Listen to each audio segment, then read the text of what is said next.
Boa noite, pessoal.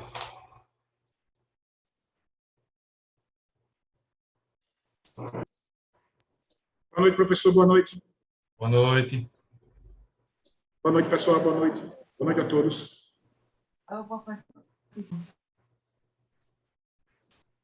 Boa noite, Cedrinho. Boa noite, Igor. Boa noite a todos e a todas. Gostei da camisa, viu, professor? Obrigado.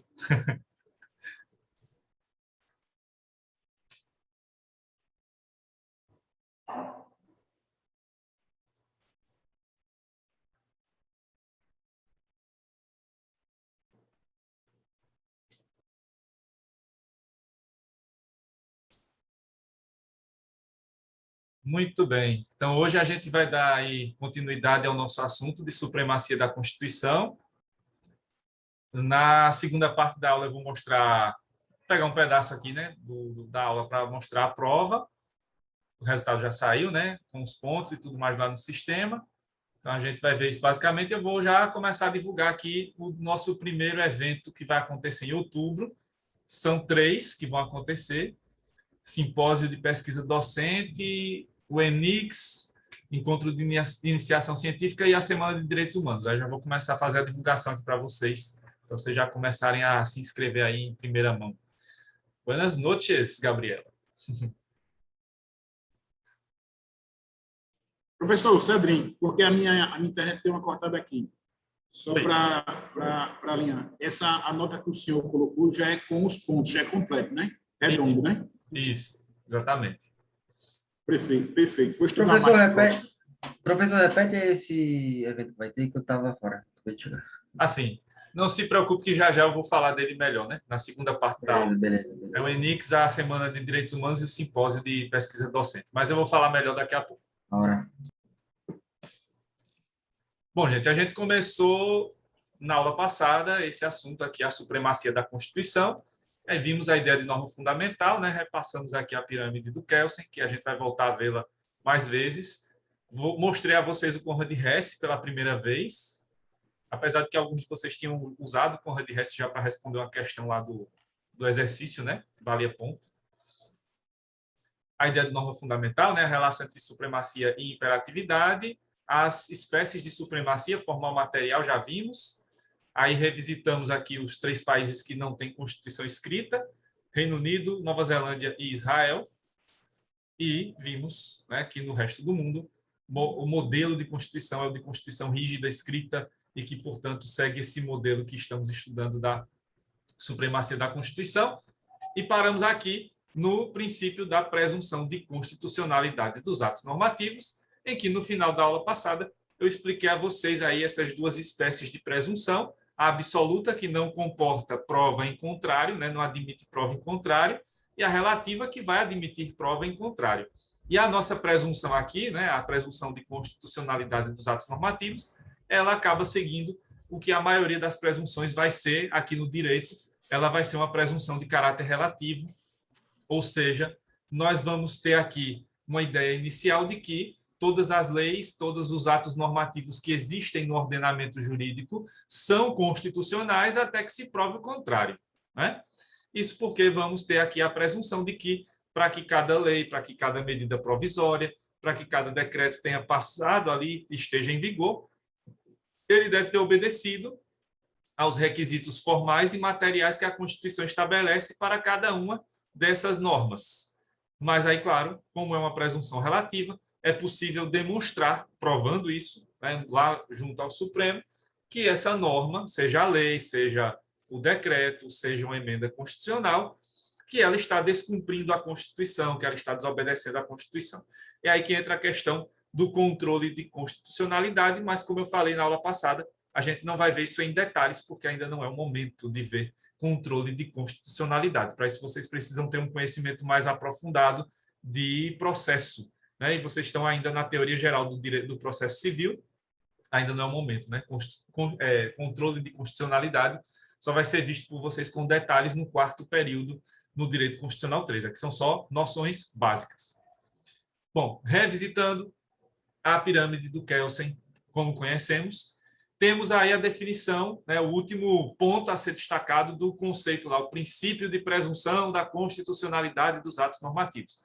Faltou definir, não deu tempo, né, no final da aula passada, faltou definir o que são os atos normativos que a doutrina se refere.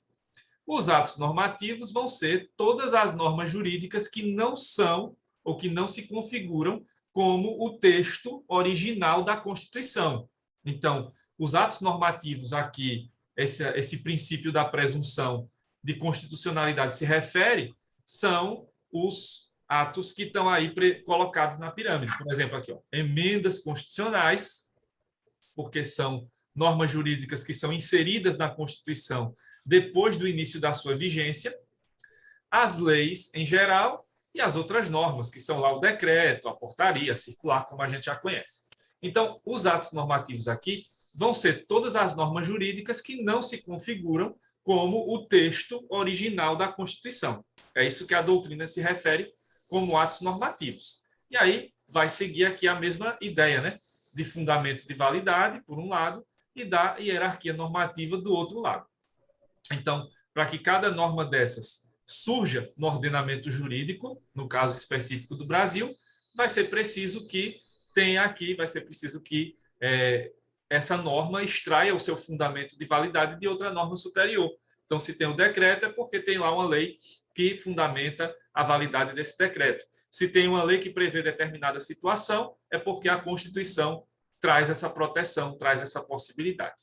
E aí, sempre respeitando a hierarquia dessas normas, a Constituição sempre no topo da pirâmide, sempre prevalecendo ou devendo prevalecer sobre as outras normas, inclusive sobre as próprias emendas, no caso de discussão aqui sobre se o texto da emenda constitucional é inconstitucional. Fica até meio estranho, né? Emendas constitucionais inconstitucionais, é possível? Sim, é possível, porque as emendas elas se configuram como normas que vêm depois do início da vigência da Constituição, então elas são incluídas nesse conceito amplo de atos normativos. Então, atos normativos são as emendas, são as leis em geral, os decretos, as outras normas, certo? Todas as normas que não configurem o texto original da Constituição, certo? Deu para compreender aí como é que funciona, de que maneira aparecem os atos normativos, como é que eles se configuram, qual o conceito deles?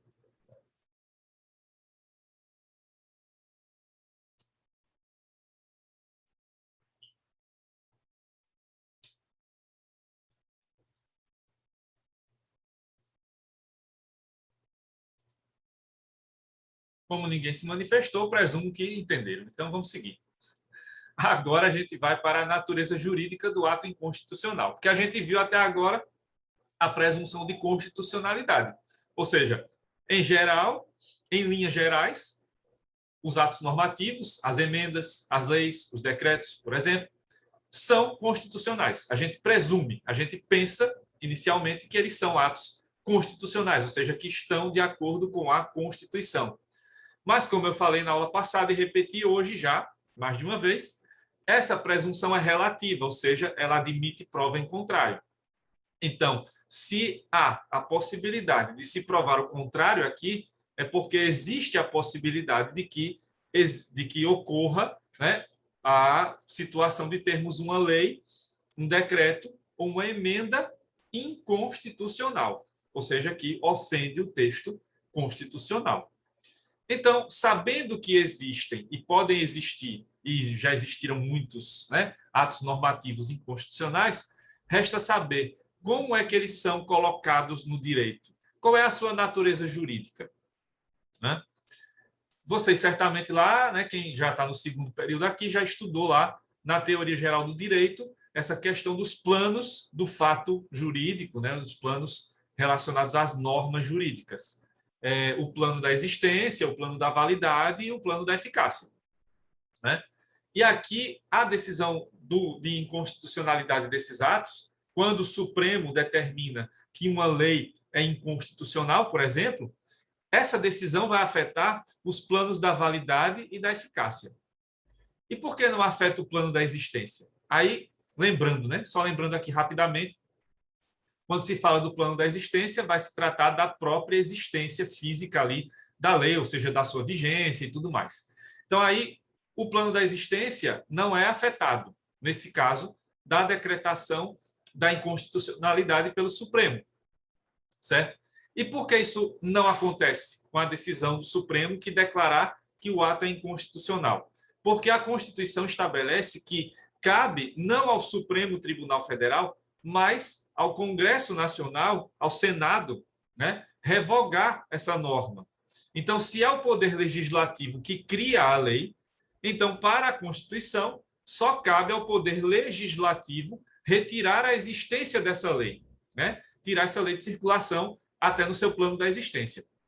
Então, acaba que seria o Senado que teria essa função de retirar a existência dessa lei. Só que lá no Congresso, né, lá especificamente no Senado, há uma discussão sobre isso. Se é possível que os senadores discutam a decisão do Supremo e decidam de forma livre se vão ou não revogar a lei, ou se eles têm que seguir obrigatoriamente o texto da decisão do Supremo e não podem optar por revogar ou não a lei. Diante desse impasse, diante dessa indecisão, o que o Senado faz? Nada, ignora. Então, todas as leis, todas as normas que foram aí encaminhadas para que tivessem a sua existência extinta, não tiveram esse resultado. Então, o que a gente encontra é um monte de normas jurídicas aí que existem, mas que não têm validade e não têm eficácia, certo? Por que isso acontece? Justamente porque o Senado não usa essa sua função, essa sua atribuição.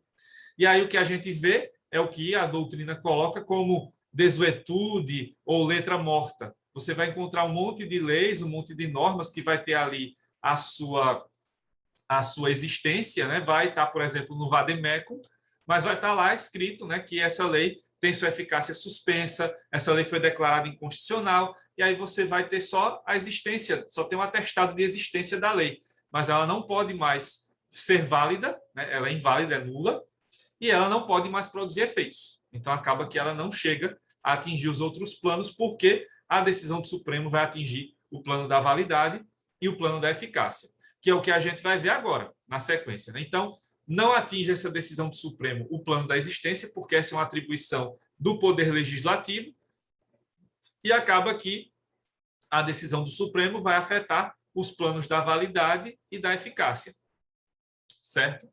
Então, como é que vai funcionar aqui? Então, vamos ver a primeira regra, em relação ao plano da validade. Vocês que já estudaram teoria geral do direito certamente viram isso, né? Existem atos que são válidos, existem atos que são inválidos. Um ato válido aqui vai ser, claro, um ato considerado constitucional, que não ofende a Constituição. Quando tratamos de um ato que seja inconstitucional, aí ele vai ser considerado como um ato inválido. No plano da validade, os atos considerados inválidos, eles podem ser divididos em duas espécies. O ato nulo, que está aqui como nulidade, né, ato nulo, e o ato anulável, que configura a chamada anulabilidade. Quando temos nulidade e anulabilidade, temos tipos diferentes de atos. Quando temos uma situação de vício grave, quando aquele vício não pode ser resolvido, não pode ser reparado, há um problema seríssimo com aquela lei que impede que ela continue valendo, então nós consideramos que essa lei ou esse ato vai ser nulo, certo? Então, quando temos uma situação grave, a invalidade vai atingir o seu nível mais alto. E aí falamos, nesse caso, em nulidade ou no ato nulo, ou numa lei nula. Já no caso de um vício sanável, ou seja, de uma situação que pode ser reparada, de uma situação que pode ser resolvida, né, por outro meio que não a revogação da lei, ou a sua invalidade completa, então aí temos uma situação de anulabilidade. O ato é anulável. Então aí nesse caso, a decisão do Supremo, ela não atinge a lei inteira, ela não atinge o ato por inteiro, ela vai atingir pedaços desse ato. Então, falando dessa lei especificamente, ou desses tipos de lei, quando ocorre a situação de nulidade, quando o vício é mais grave, então é impossível que essa lei continue valendo. Então, ela vai ser afastada por completo. Já quando o vício é sanável, é uma situação mais branda, menos grave, aí nós temos a situação da lei ou do ato ser anulável. E aí o Supremo vai indicar quais pontos dessa lei serão retirados, né, não serão mais válidos, e quais pontos vão continuar valendo. Certo? Foi aí que eu fiz esse gráfico aqui, né, meio que rudimentar, mas tentando ilustrar essa situação. Então, aqui o quadradinho verde é a lei que estamos tratando aqui, né? E aí, os caminhos possíveis, quando o Supremo Tribunal Federal decide pelo ato ser inválido, são dois, né? São dois caminhos possíveis. E aí o Supremo, dependendo da situação, vai escolher um desses caminhos. O caminho, quando a lei, né, traz ofensas graves à Constituição, vai ser o da nulidade. E aí todos os atos feitos seguindo essa lei são invalidados. Então, tudo é nulo, né? É a nulidade de pleno direito. Então, tudo que foi feito sob a vigência daquela lei vai ser considerado inválido. Vai ter que se retornar ao modelo inicial. Vai ter que se retornar ao que existia no estado de coisas antes da vigência dessa lei. Já no caso da anulabilidade, o vício é brando, é menos grave. Então, nesse caso, o Supremo vai optando e vai estabelecendo alguns atos dessa lei, alguns trechos dela são invalidados e outros são mantidos em vigor. Quais são os trechos que devem ser retirados? Quais são os trechos que devem ser considerados inválidos? Aqueles que estiverem contra a Constituição, aqueles que estiverem ofendendo a Constituição. E quais outros trechos vão ser mantidos em vigor? Aqueles trechos que não estejam ofendendo a Constituição, aqueles trechos que estejam de acordo com a Constituição. Certo? Então, trazendo exemplos aqui possíveis, né? Vamos supor, teríamos aí uma lei que traria a previsão de crimes com pena de morte. E a gente sabe muito bem, já falei isso mais de uma vez, que a nossa Constituição proíbe, como regra, a pena de morte. Então, nesse caso, o Supremo decidiria pela nulidade dessa lei. E todos os atos feitos seguindo a lei seriam invalidados. Claro que aqui no mundo real, se alguém fosse condenado à morte e fosse realmente assassinado por conta dessa lei, não teria como trazê-lo de volta, né? Mas aí existiria a reparação para a família, né, dessa pessoa que foi assassinada por decisão do próprio Estado, né? Então, nesse caso, o vício é grave, não tem como solucionar isso, não tem como resolver, não tem como reparar.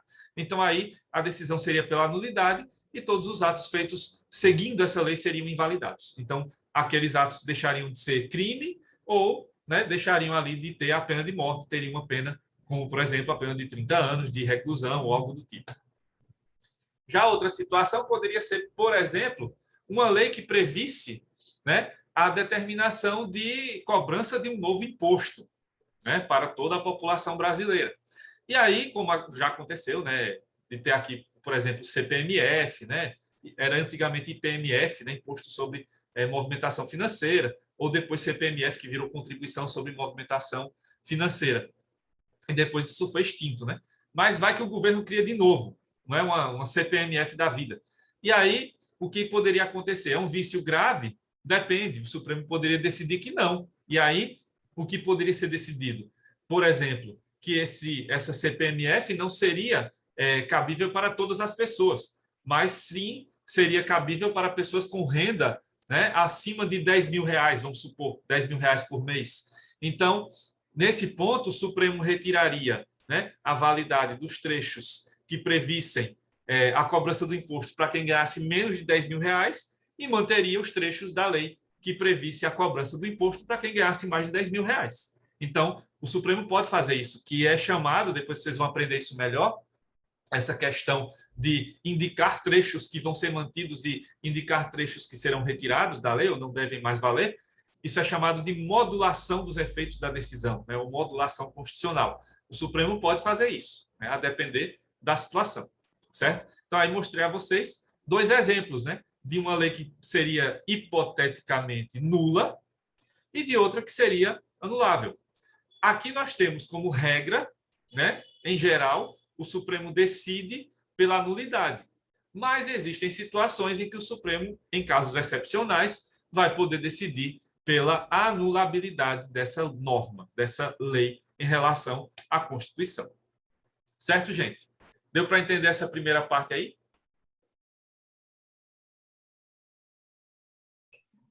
Sim, professor.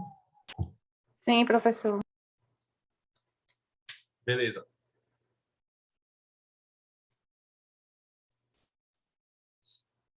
Agora a gente vai partir para o plano da eficácia, né, em relação à questão da produção de efeitos dessa decisão, né? E aqui, essa questão da produção de efeitos, vocês vão observar, ela tem a ver com a questão do alcance dessa produção de efeitos, se ela vai desde o passado até o presente e o futuro, ou se ela só vai pegar o presente e o futuro. Então, vai ter uma questão de tempo, aí vai ter uma questão temporal, que vai envolver essa discussão sobre a eficácia da decisão do Supremo, que decidir, que declarar que essa norma é inconstitucional. Então, além da invalidade, que a gente viu agora, tem essa questão da eficácia. E aí, tratamos da eficácia da decisão. Quanto à eficácia da decisão, nós podemos ter 2 tipos de produção de efeitos. A primeira, que aparece aí, é a produção de efeitos retroativos. Na nomenclatura em latim, seriam os efeitos ex tunc, ou seja, produção de efeitos para o passado ou desde o passado, né? Voltando para o passado, mas também abrangendo presente e futuro. Outra espécie de produção de efeitos seria a produção de efeitos futuros, que na nomenclatura em latim aparece como efeitos ex nunc. E aí, esses só teriam, né, só produziriam efeitos da decisão, ou seja, do presente para o futuro, e não atingiriam o passado, certo? Vamos ver como é que isso funciona, né, aqui nos exemplos. De novo, eu trago, né, alguns exemplos gráficos para ajudar aqui no entendimento, né? Já que não estamos de forma presencial, é sempre bom trazer alguns desenhos para a gente tentar mostrar melhor aqui essas situações. Eu vou mostrando exemplos também de leis hipotéticas. Então, vamos supor que temos uma decisão, né, esse primeiro quadradinho verde aqui, uma lei de 2018. Né? E aí foi discutida a questão da constitucionalidade ou inconstitucionalidade dessa lei junto ao Supremo Tribunal Federal. E o Supremo, em 2020, no ano passado, decidiu que essa norma seria inconstitucional e a produção de efeitos dessa decisão do Supremo teria eficácia ex tunc, ou seja, retroativa, né? Eficácia, produção de efeitos retroativa. Então, o que é que acontece aqui nessa situação? Quando o Supremo decide que a produção de efeitos vai ser retroativa, ou seja, que a eficácia aqui vai ser ex tunc, todos os atos praticados desde o início da vigência da lei perderão seus efeitos. Então, no caso aqui específico que eu falei agora, daquele primeiro exemplo da lei nula, a lei que previsse para alguns crimes a pena de morte, né? Então, quando o Supremo decidisse que essa lei seria inconstitucional, certamente o Supremo decidiria que essa lei, né, que os efeitos dessa decisão que retiraria a validade e a eficácia dessa lei teriam efeitos retroativos. Então, quem foi preso com base nessa lei não teria mais essa punição da pena capital, ou seja, da pena de morte. Isso seria convertido para outra pena ou simplesmente esse fato deixaria de ser crime, né, depois da decisão do Supremo. E aí todos os atos praticados desde 2018, que foi o início da vigência dessa lei, até 2020, né, que foi ali a data da decisão do Supremo, não teriam mais como produzir efeitos. Então, tudo que foi feito daquela época, né, desde o início da vigência da lei até a decisão do Supremo, perderia a sua eficácia, perderia a sua possibilidade de produção de efeitos.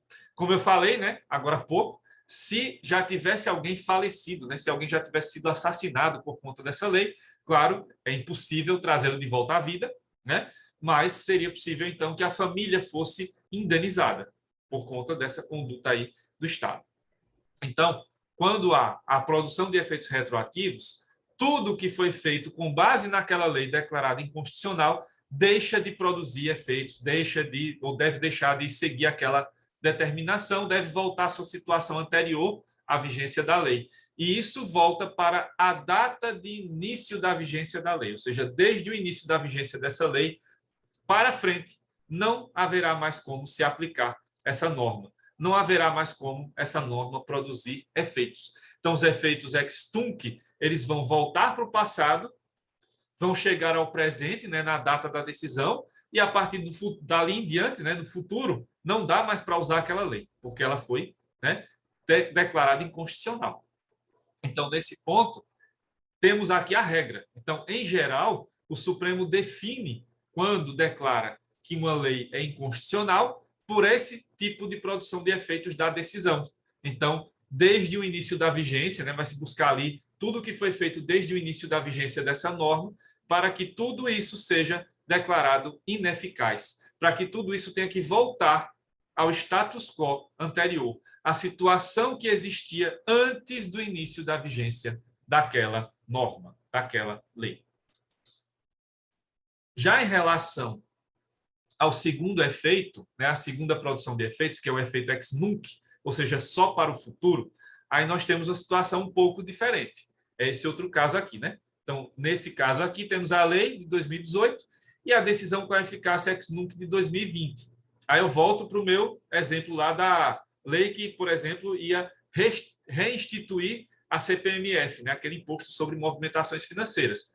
Aí, nesse caso, o Supremo decidiu que essa norma é inconstitucional, mas que a produção de efeitos dessa sentença só vai começar dali para frente, dali em diante, né? Então, a produção de efeitos da decisão aqui só ocorre dali em diante, ou seja, para o futuro. Não atinge o que aconteceu no passado. Então, observa aqui, ó, tem a lei em 2018, passou-se 2 anos para que o Supremo decidisse que essa lei é inconstitucional.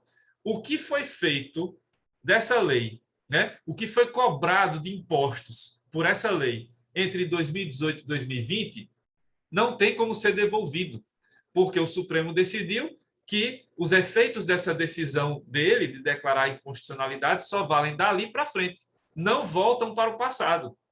Então, aquele imposto que foi pago entre 2018 e 2020 é do governo, não vai ser devolvido, né?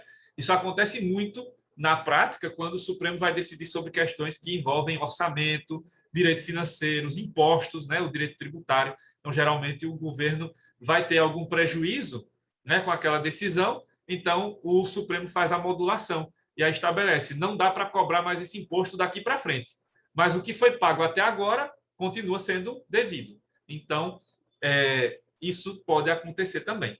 É exceção, não é regra, mas o Supremo pode usar também esse artifício, né, de determinar a produção de efeitos futuros. Isso, claro, é decidido caso a caso e de acordo com as provas, né, com o que vai sendo colocado em cada processo, que vai sendo discutido em cada processo. E aí, então, temos essas duas situações. Então, voltando só para recapitular e fechar essa parte, temos aqui os efeitos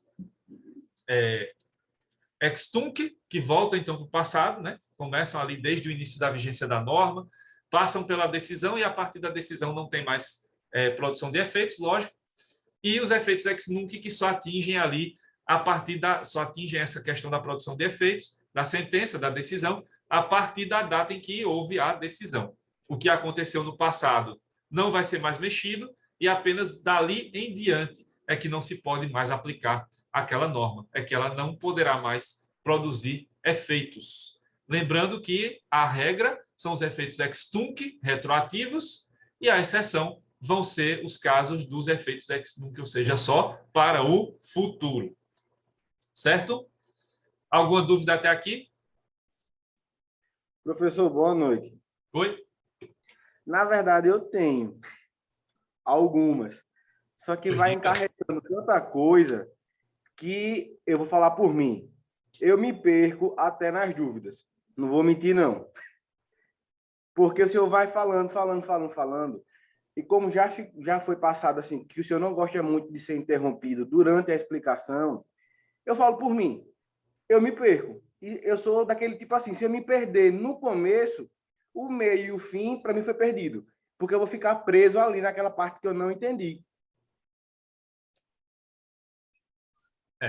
Não dá para ser interrompido realmente durante a explicação, porque se eu for interrompido durante a explicação, é que ninguém vai entender nada mesmo, né? Eu preciso primeiro falar para depois vocês, né, ouvirem e... Mas, assim, na presencial é diferente, né? Porque a gente levantava a mão, falava. Sim, sim. Dava Mas pra na fazer sala de aula também presencial, eu comentário. primeiro falo para depois perguntar se tem dúvida, né? Não tem como eu falar aqui algumas palavras e ser interrompido, né? Realmente não dá.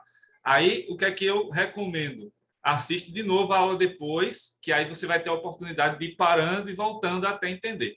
Mas aí, nesse caso, qual seria alguma dúvida específica que você teve? Não, mas, assim, professor, falando assim, assistir a aula depois não teria a sua presença como agora, para esclarecimento de dúvidas. Porque se eu estou com dúvida agora, se eu for assistir a aula depois, eu vou continuar com essa dúvida sem a sua explicação, porque o senhor não vai estar presente para tirar essa dúvida.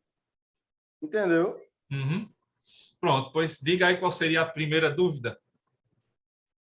É como eu lhe falei, tá desde o começo, só que eu não falei, fiquei com um pouco de receio justamente por isso. Só que agora embananou tudo para mim, eu vou ter que rever essa aula e, tipo, procurar no Google, pedir ajuda em alguma coisa para poder assimilar essa sua aula de hoje. Ou na próxima aula perguntar. Ô, professor, boa noite. Boa noite. Não sei se vai ajudar, mas eu queria dar uma sugestão, se for possível, né? Também, para não atrapalhar o senhor nem atrapalhar a gente. Sim. No caso, na hora da explicação do senhor, realmente, como o senhor falou, se a gente ficar interrompendo muito, aí acaba que o senhor está participando, né? Teria alguma possibilidade, se a gente tiver uma dúvida, a gente levantar a mão e aí o senhor visse, pudesse parar um pouquinho para a gente poder perguntar, existe essa possibilidade? Sempre existe. Agora a questão é, se eu estiver no meio da explicação, não tenho como parar, né? Porque, como eu falei, se eu for parar a cada dúvida, né, que aparecer quando alguém levantar a mão, aí eu não vou conseguir terminar a minha explicação. Aí eu não consigo concluir meu raciocínio. Essa é a questão, né? Aí é preciso realmente esperar. Eu estou fazendo por partes, né? Então, eu estou seguindo aqui. Então, fiz aqui a explicação sobre a validade. Pronto, parei. Fiz a explicação sobre a eficácia. Pronto, parei. É assim, né? É assim que funciona. Até na sala de aula presencial é assim, é do mesmo jeito, não mudou nada, né? Então, o que não dá é para, cada vez que eu disser eficácia da decisão, alguma dúvida? Produção de efeitos retroativos, alguma dúvida? Não dá. Porque aí eu estou falando de tudo, né? É uma sequência. Aí tem que realmente prestar atenção em tudo para poder depois ver qual seria a dúvida, né? Mas aí dá para... Sempre eu estou perguntando aqui se tem dúvida, né? Eu não estou... em nenhum momento eu disse aqui durante as aulas que não falo sobre as dúvidas, que não respondo dúvidas. Muito pelo contrário. Sempre eu estou perguntando se tem alguma dúvida, né? Então, se tem, é só falar. Agora, aí temos dúvidas mais existenciais. Aí, realmente, quanto a essas dúvidas mais existenciais, mais amplas, realmente aí tem que se ver também o que é que se pode fazer em relação a como prestar mais atenção na aula e tudo mais. É sempre mais difícil, porque a aula remota, claro, nunca vai ser igual à aula presencial. Isso aí é lógico, né? Nunca vai... A gente está tentando aqui fazer uma, tipo, contenção de danos, né? Porque muito pior seria se não houvesse aula nenhuma. Mas é claro que a aula presencial não vai ser nunca aqui equiparada com a aula remota. Porque na aula presencial você tem ali a figura física, né? Estamos todos juntos numa sala, né? Tem a questão gestual, eu tento aqui mostrar também as mãos, mas vocês só estão me vendo mais do rosto, né? Aqui o rosto, não o corpo inteiro.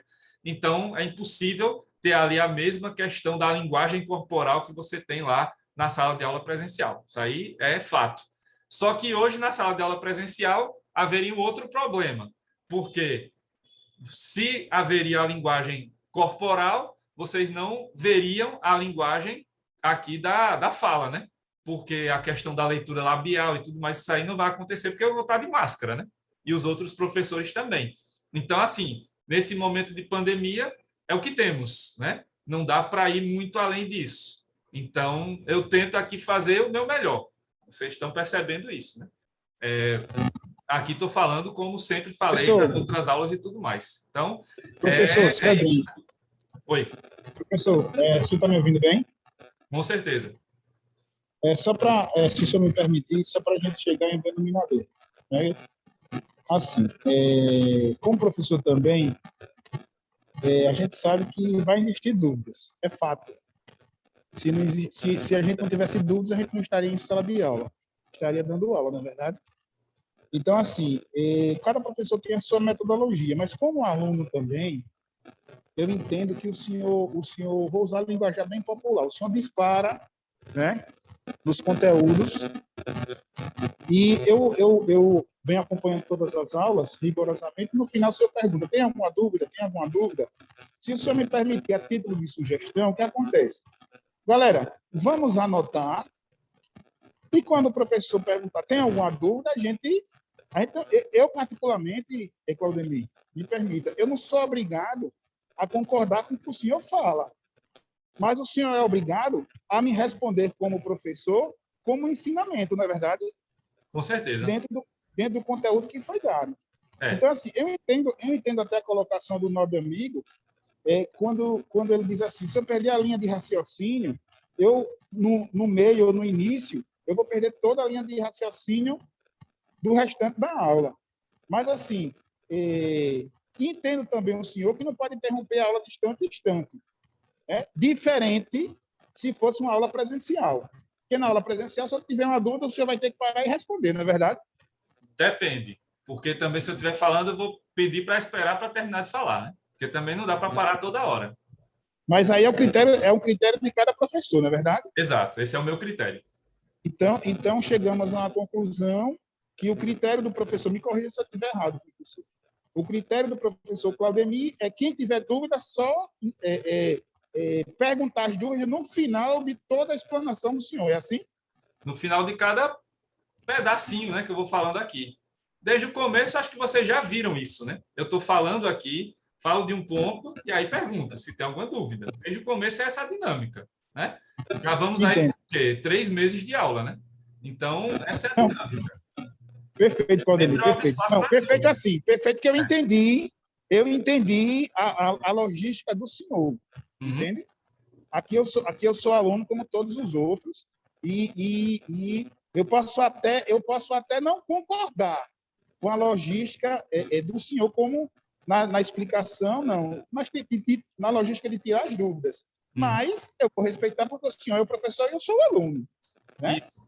E nesse caso específico aqui desse assunto, esse assunto já foi visto por vocês certamente no período passado. Então, aqui, eu já não posso ficar parando toda hora, porque certamente vocês já sabem o que é validade, vocês já sabem o que é eficácia. Então, aqui, na verdade, é um repasse de assunto, né? Não é uma questão de um assunto inédito, né? Sobre validade e eficácia. Agora, a questão da eficácia, esses efeitos e tudo mais, aí realmente é algo novo, né? Mas que vocês também vão ver isso em direito processual. Logo, logo, o Zé Roberto vai estar falando disso também, são questões que vão aparecer. E aqui ainda não é um estudo aprofundado, né? Aqui são as noções mesmo, para que vocês tenham noção do que é eficácia ex tunc, o que é eficácia ex nunc, porque isso vai perseguir vocês o curso inteiro, né? Então, essa é a questão aqui principal. Então, a recomendação é essa, né? Para não perder o foco aqui, vão sempre prestando atenção na aula, né? Eu estou sempre tentando falar o mais devagar possível, né? Se eu disparo é porque estou seguindo no assunto e aí realmente não dá para ser interrompido toda hora, porque tem gente que está captando o assunto, tem gente que está entendendo aqui o assunto, creio eu. Então, é preciso também levar em consideração que as outras pessoas estão esperando, né? Que o assunto seja dado e aí, ao final de cada ponto, vocês vão e podem ter dúvidas, né? E, claro, podem perguntar. É essa a dinâmica que está acontecendo aqui desde o início, né? Em nenhum momento eu dei uma aula inteira e não perguntei se tinha dúvidas, né? Falta menos de 1 minuto para terminar aqui essa parte, então vou dar aquela pausa estratégica. Daqui a pouco eu volto para a gente continuar. Até já.